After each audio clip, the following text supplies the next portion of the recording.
নমস্কার বন্ধুরা, অনিদার কিচেনে আপনাদের সকলকে স্বাগত জানাই। আজকে সকালবেলা একটু বাজারে গেছিলাম আর সেখান থেকে কিছু কম কম করে মাছ নিয়ে এসেছি। আজকে একবারে 3 রকমের মাছ নিয়েছি। হ্যাঁ, কম কম করে নিয়েছি, 3 রকমের মাছ নিয়েছি। তপ্ত গরম, আর এই তপ্ত গরমে আজকে কম করেই নিয়েছি। এই যে ফলইটা দেখতে পাচ্ছেন, এই ফলই একটু নেওয়া হয়েছে, জ্যান্ত ফলই। জ্যান্ত ফলই দিয়ে আজকে কি হবে মা? ফলই মাছের টক করবো, এই গরমে টক করলে ভালো লাগবে। ফলই মাছের টক হবে। আর চুনো মাছ রয়েছে, চুনো মাছটা রাত্রের জন্য, রাত্রেবেলা জল ঢালা ভাত দিয়ে খাওয়া হবে। আর এতক্ষণ এই চারা মাছের কিছু একটা হবে, মা জানে কি করবেন। হ্যাঁ মাছটা ভালো আছে, তাহলে মাছটা ধুয়ে নিয়ে আসি আগে, মাছের তেলটা রাখবো। মাছের তেল দিয়ে কি করবে? মাছের তেলটা এমনি ভাজবো। তুই কি করবো বল? তোর দিদি কিছু খেতে মন। তাহলে এক কাজ করো, সেই ঠাকুমা যেমন বৈতাল পাতা না লাউ পাতা দিয়ে যে বড়া করতো ভেতরে মশলা দিয়ে আর ওই মাছের তেলটা দিয়ে, সেরকম একটু বানাও। আচ্ছা, তাহলে খেতে ভালো লাগবে। কম তেল দিয়ে বানাবে, গরম প্রচুর তো। মাছটা ধুয়ে নিয়ে আসি, দাঁড়া পরিষ্কার। আমাদের মামা ঘরে একটা পুকুর আছে, এখানে ফলই মাছ আছে। মা ওর পুকুরে ফলই মাছ আছে? তাহলে আমাকে একটু এনে খাওয়াবি, একদিন রেসিপি হবে এখানে। হ্যাঁ, মামা ঘরে মাছ কতদিন লিছি একটা। তাহলে তুই কাবড়া মাছ, একটা কাটার মাছ এরকম করে ও ক্যাটফিশ একটা ধরছিল। তাহলে তুই আর আমি যাবো, চো একদিন জাল নিয়ে মামা ঘরে পুকুরে মাছ ধরবো। মা এই কম কম করে মাছ নিয়েছি, তবু অনেক দাম পড়ে গেল গো। গরিবের সব কিছুতেই একটু বেশি দাম লাগে রে বাবা। হ্যাঁ, এটা ঠিক বলেছো, গরিবের সব কিছুতে একটু বেশি দাম লাগে। যাই হোক, কম হলেও টেস্ট পাওয়া যাবে। দেখ জোরটা দেখ। ও মা, আসো না গো।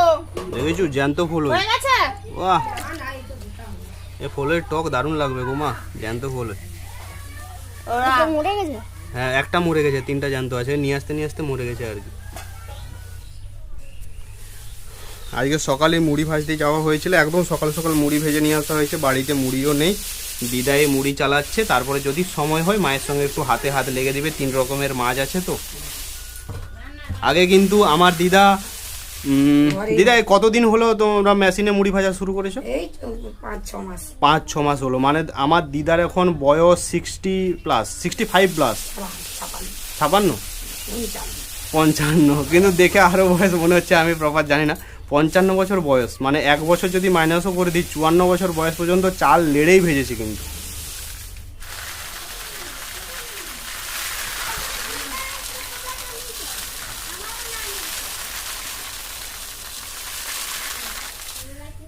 থাকুন, আমাদের রান্না হলে ভাত খাওয়া দাওয়া করে যাবেন।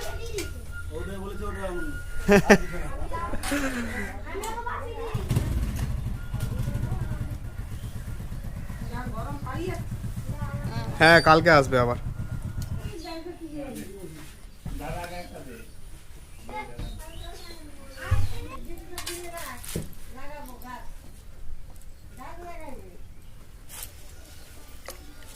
এই শোনো মা, আয় হয়ে দে।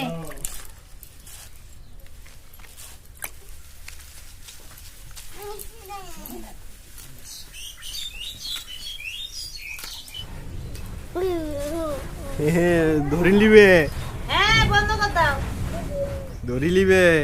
হাত দিন, হাত দেওনি, হাত দেওনি, গন্ধ করবে হাত। বুঝতে পারবি নি?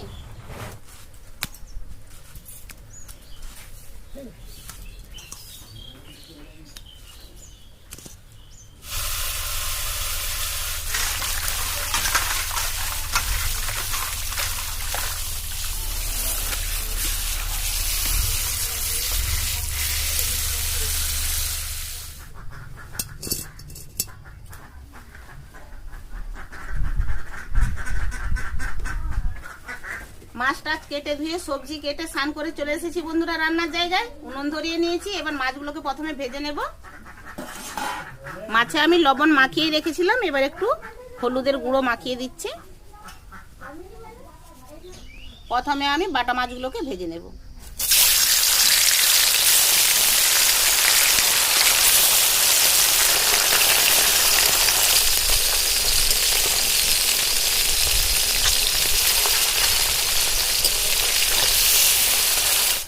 মাছগুলো ওদিকে ভাজা হোক, ততক্ষণ আমি এই যে সবজিগুলো কেটে রেখেছিলাম, আমাদের চাষের গুজি আলু, একদম গুজি গুজি, দেখুন এই আলুগুলোকে আমি চোপা সমেত মশলা দিয়ে ভাজবো। এরকম মশলা দিয়ে ভাজলে এই আলু খেতে খুব সুন্দর লাগে।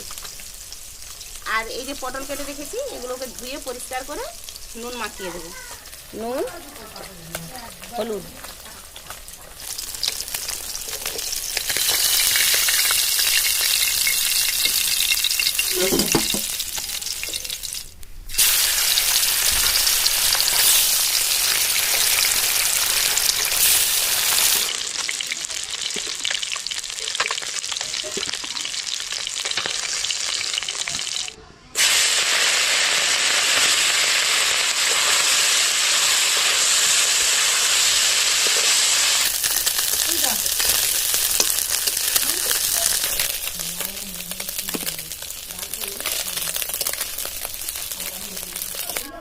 আবারও কড়াইয়ের মধ্যে অল্প পরিমাণে সাদা তেল দিয়ে দিয়েছি, এবার আলুগুলোকে ভেজে নেবো।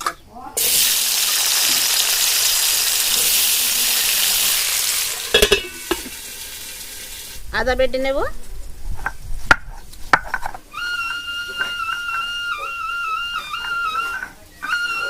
তুই কি সাপুরিয়া নাকি রে? হ্যাঁ, সাপ ধরবি? এখানে সাপ কোথায়? অনেক আছে। আমরাও ছোটবেলায় বাজাতাম।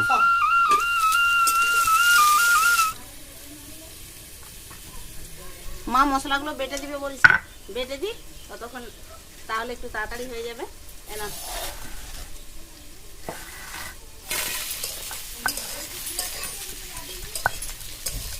জল দাওনি মা, জল দাওনি।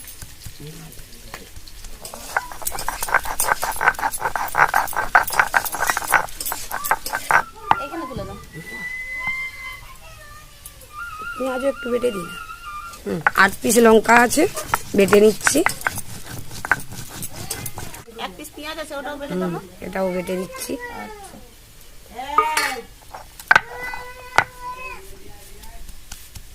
আজকে সব বাটা মশলায় রান্না হবে নাকি মা? পেঁয়াজ বাটা, আদা বাটা, রসুন বাটা, শুকনো লঙ্কা বাটা, সব বাটা মশলায়। গরমে বাটা মশলা দিয়ে রান্না করাটাই ভালো। আলুগুলোকে দেখুন ঠিক এইভাবে ভেজে নিয়েছি। এবার এতে আমি কিছু মশলা দেব। একটা বড় সাইজের পেঁয়াজ, তার অর্ধেকটা বাটা দিয়ে দিচ্ছি। 1 চামচ মতো রসুন বাটা, 3 পিস শুকনো লঙ্কা বাটা, আর 1 চামচ আদা বাটা।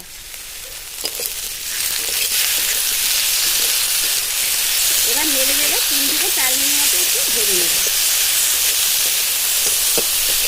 পাতালের বৈতাল পাতাল দিয়ে দিচ্ছি, কটা 5-6। মাছের পোঁটাটা রান্না হবে, মাছের তেলটা রান্না হবে। দিব? হ্যাঁ নাও।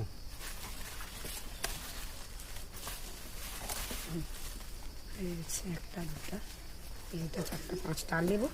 ওগুলো হলে হয়ে যাবে মনে হয়। চলো আলু ধুয়ে নিই। ধুল।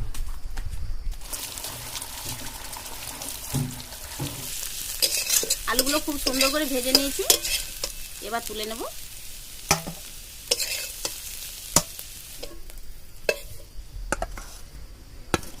এর বাটছি, পোস্তটা বাটছি।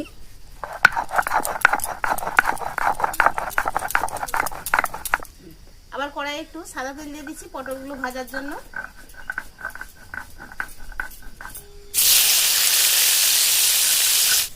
তোমাকে বাটি দিচ্ছি, এই বাটিটা এটাতে তুলে, এইটাতে। এবার আগে সাদা সরষেটা বেটে দাও। দাও সাদা সরষে,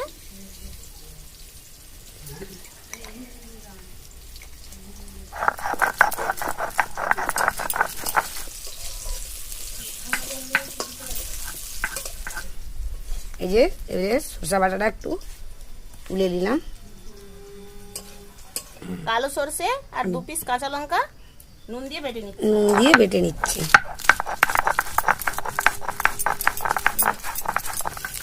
পটল ভাজা হয়ে গেছে। এবারে মাছের তেলটিকে ভাজবো।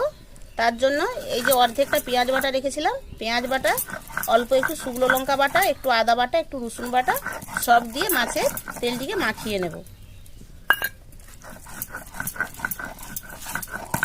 একটু হলুদ দিচ্ছি। সেন্টটাও দারুণ উঠছে। কাঁচা বাটিটা তুলে রেখে দাও।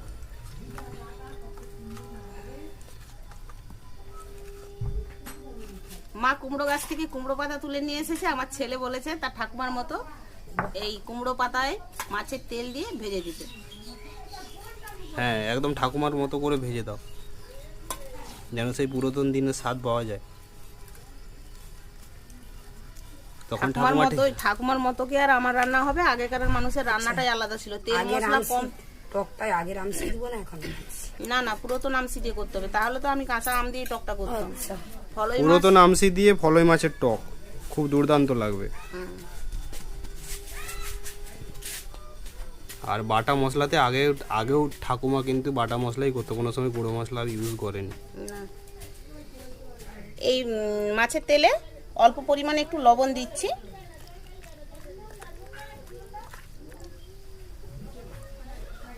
মাছ বরাবর দিয়ে দিলাম, এইভাবে মুড়ে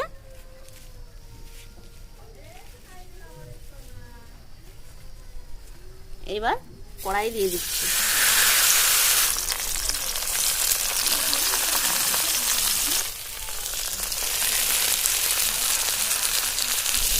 এইভাবে উল্টে পাল্টে একটু সময় নিয়ে বড়াগুলোকে ভেজে নেব।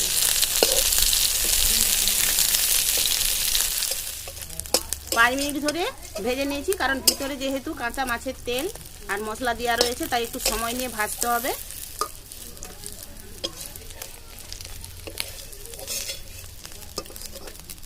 এবার মাছের টকের জন্য আমি সর্ষে বাটা নিয়েছি, আর এই যে 1 চামচ মতো পোস্ত বাটা নিয়েছি,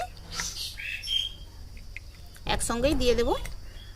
তেলের মধ্যে দিয়ে দিচ্ছি। সরষে আর পোস্তটাকে আমি জলে গুলে দিয়ে দিচ্ছি। হলুদ গুঁড়ো দিচ্ছি, আরও আধ বাটি মতো জল দিচ্ছি। আমাদের টকে একটু রস পছন্দ করে। এই দেখুন, 2টো আমসটা এর মধ্যে দিয়ে দেব। এবার ফুটলে মাছগুলো দেবো। ফুটে ওঠা পর্যন্ত অপেক্ষা করব।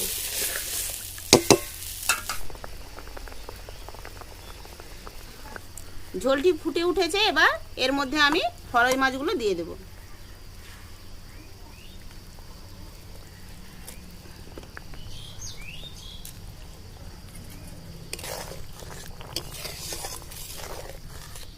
এবার চাপা দিয়ে 4 থেকে 5 মিনিটের জন্য মাছগুলোকে ফোটাবো রসে।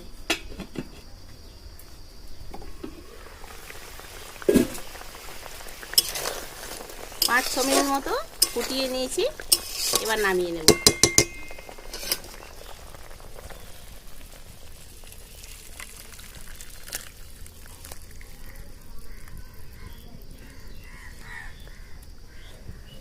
এবার বাটা মাছের ঝাল রান্না করে নেব।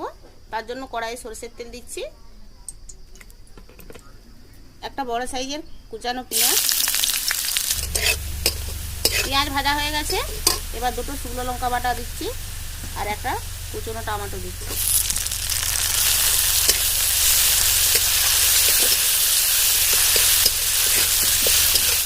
সাদা সরষে বাটা 2 চামচ দিয়ে দিচ্ছি। একটু কষিয়ে 1 মিনিট মতো নেড়ে চেড়ে আর জল দিয়ে দেবো। জলটা দিয়ে দিচ্ছি এর মধ্যে।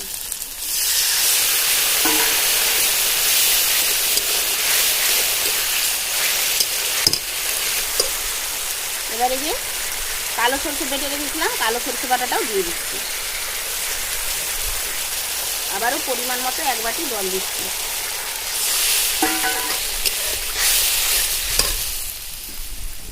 হাফ চামচ হলুদ গুঁড়ো।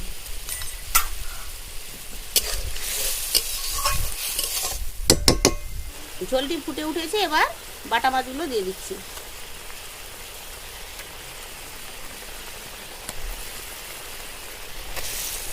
4 পিস বাটা মাছ দিয়েছি, আর 2 পিস মাছ ভাজা রেখেছি। মা ঝাল খেতে পারে না। 2টো চেরা কাঁচা লঙ্কা এর মধ্যে দিয়ে দেবো। 2 মিনিটের জন্য চাপা দিয়ে দেবো। দিলেই রেডি হয়ে যাবে আমাদের বাটা মাছের ঝাল রান্না।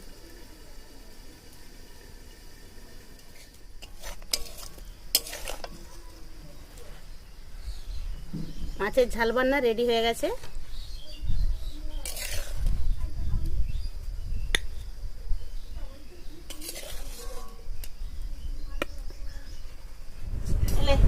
কেমন হয়েছে আবার খেয়ে বল। ভেতরটা অন্ধকার, এখানে লাইট কম আছে। অন্ধকার দেখা গরমের জ্বালায় গরমের জ্বালায় এই লাইটটা মাটির বাড়ি ভেতরটা ঠান্ডা কিন্তু অন্ধকার। কিন্তু বাটি কিন্তু খেয়ে বলো কেমন হয়েছে দিদি তোমার রান্না? কোনটা খাবো? সবে আজকে সব এগুলো হয়েছে। সব করা হয়েছে। এবারে এটা বাবার জন্য নিরামিষ, এর কাঁচকলা পোস্ত ভাজা বড়াটাও নিরামিষ। পোস্ত বড়াটা নিরামিষই, আর এগুলো আমিষ। সরষা বাটা না, যে কালো সরষা দিয়ে বাটা মাছ রান্না করছি, কিরকম লাগে? দারুন। আর এইটা সরষে পোস্ত দিয়ে ফলের মাছটা টক করছি। আর এটাই ভাগনা বলতেছে বলে মাছের তেল দিয়ে মা কুমড়ো পাতায় ঠাকুমা কুমড়ো পাতা দিয়ে পুরাতন দিনের হচ্ছে বড়া, মাছের ইয়ে দিয়ে পোঁটা। আর গুজি আলু মশলা দিয়ে ভাজছি। গুজি আলু ভাজাটা কিরকম লাগছে বল? ভুজি আলু ভাজাটা বেশ ঝাল ঝাল লাগছে, মশলা দেওয়া আছে তো। রোদের দিনে আর বাবার পোস্ত বড়া বলে দে, পোস্ত বড়া। হলো এর টক। এই যে পাতলা টক, এই টকে রোদে পুরো মুখ ছেড়ে যাবে। না খেতে পারলেও 4টি ভাত খাওয়া যায়। টক প্রয়োজন রোদের দিন। ওই জন্য তো মাকে বললাম, বলি একটু টক করো। গোটা মাটা বাজছে চাঁড়া বাজারে। হ্যাঁ, 4 বাজে।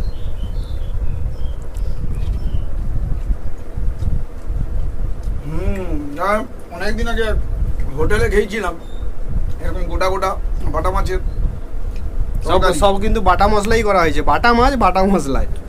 সেই হোটেলের কথা মনে পড়ে গেল। খুব সুন্দর হয়েছে। আজ পেট ভরে 4টি খাওয়া হবে।